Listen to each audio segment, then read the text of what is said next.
You're listening to The Mark Cox Show. Follow Mark on Twitter at MarkCox971. Well, we're still following the developing story of American citizens being unmasked from some of these FISA investigations that were going on with foreign surveillance. We're joined right now by Catherine Herridge of the Fox News Channel. Catherine, thanks for giving us some time today. Sure. Thanks for having me. We appreciate that. So what are the unanswered questions here? Susan Rice, I heard earlier, issued a statement saying she didn't do anything wrong. She wasn't surveilling anybody in the Trump campaign, and she thinks this is a big story over nothing. Well, we need to really see these reports to make a judgment as to whether identifying American citizens was justified in this case, whether it helped understand the intelligence value of the information, or as Republicans claim, that the unmasking or identification of Americans was inappropriate and the intelligence reports had nothing to do with Russia. Right. So I think we've got to see the reports. The thing that sort of jumps out at me is that the National Security Advisor has the ability to ask for someone to be identified, but typically investigating agencies that are running their own cases. So, for example, the FBI, when they get these reports, if they feel they need to know who that American is, they would ask for the unmasking.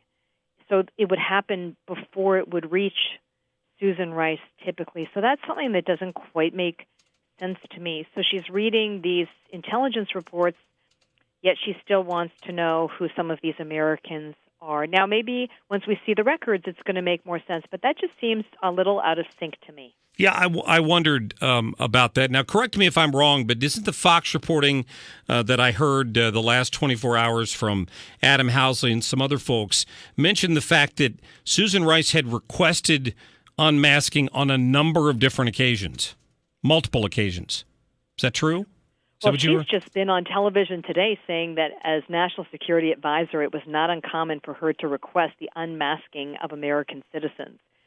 What we don't know is how many of these individuals were, in fact, part of the Trump campaign or part of the Trump transition team beyond the former National Security Advisor, Mike Flynn, who we think was identified as the result of a counterintelligence investigation. So that's something separate, and that had to do with the Russian ambassador. So she said on the record herself that she's identified these Americans, but what we don't know is who they are. And just to sort of throw another idea out there for your listeners, you know, there's unmasking and masking people and hiding their identity, but you don't have to be a rocket scientist in many of these situations to read a transcript or to look at an intelligence report. And even if the name has been blacked out, you still have a pretty good idea who it is because of the nature of the conversation and the subject.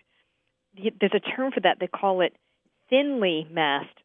Okay, right. You want to throw another term into the discussion. So I know from my own reporting, I'm just putting Adam's reporting to one side, that there were certainly records where the names of Americans were still blacked out, but you could clearly tell who was being discussed. And again, the allegation from the Republican chairman of the House committee is that there was really no reason to have this information in the first place because it wasn't about Russia. It seemed to be about political issues or strategy issues or even just, you know, calendar events for individuals. So it just didn't seem to have a lot of intelligence value, and that's what we have to understand with these records. Like, did they have intelligence value, or did they just have political value, or was there just a curiosity factor to all of this? And what are the odds that you or I will see those documents anytime soon? I'm assuming they're classified, right? They are classified. I don't know the answer to that, so I don't want to give your listeners bad information. Right. It's entirely possible that some sort of summary will be produced in the end so people can understand what the focus of the report was rather than release the report that's heavily redacted. But again, it's like one of these terrible Washington situations where you may not really get as clear an answer as you'd like at the end of the day, and it really may be subject to your own interpretation and your politics. For example, Susan Rice's statement today, if you are in the Obama administration's camp and you thought that there were inappropriate contacts between the Trump team and Russia, then you'd feel that they were doing their due diligence in order to protect the country. If you're on the Republican side of this, then you see the unmasking of these individuals as spying and surveillance. Right, and both sides are playing it that way. Rand Paul called it the smoking gun, and that's I think we have to see it first, right, before we can call it that. Well, yeah, I think we'd have to try and know more about it. Until we see those records, I think it's going to be very difficult. But the main development today is that Susan Rice said that as National Security Advisor, she routinely asked for the identities of individuals to be made clear to her, and that this was important to understand the value of the intelligence. If you are a critic of the last administration and you are a big supporter of the current administration, you'll probably see that as an admission that she stepped over the line. But nobody has said anyone has broken any laws here. Remember that. Chairman Nunes said that very clearly. He didn't see anything that broke any laws, but he felt it was inappropriate, and that the average American, if they looked at it, would feel that it was not the right thing to do at the time by the outgoing White House.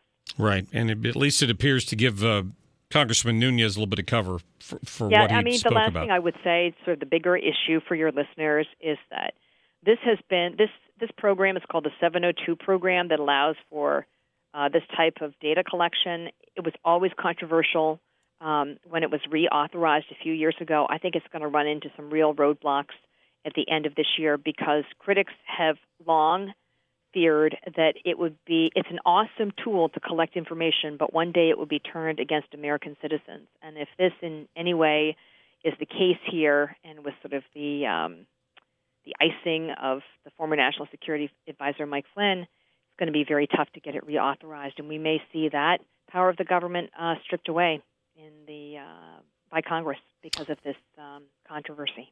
Great reporting as usual. Catherine Herridge, thank you for your time. You're welcome. Yep, have a great day. Catherine Herridge from the Fox News Channel. You're hearing it straight from her mouth there. Thinly masked. I thought that was pretty interesting. This 702 program, think about this. Has it been abused? Well, unless we find out who leaked the information, we don't know who broke the law. Susan Rice had the authority to ask for the unmasking of these names.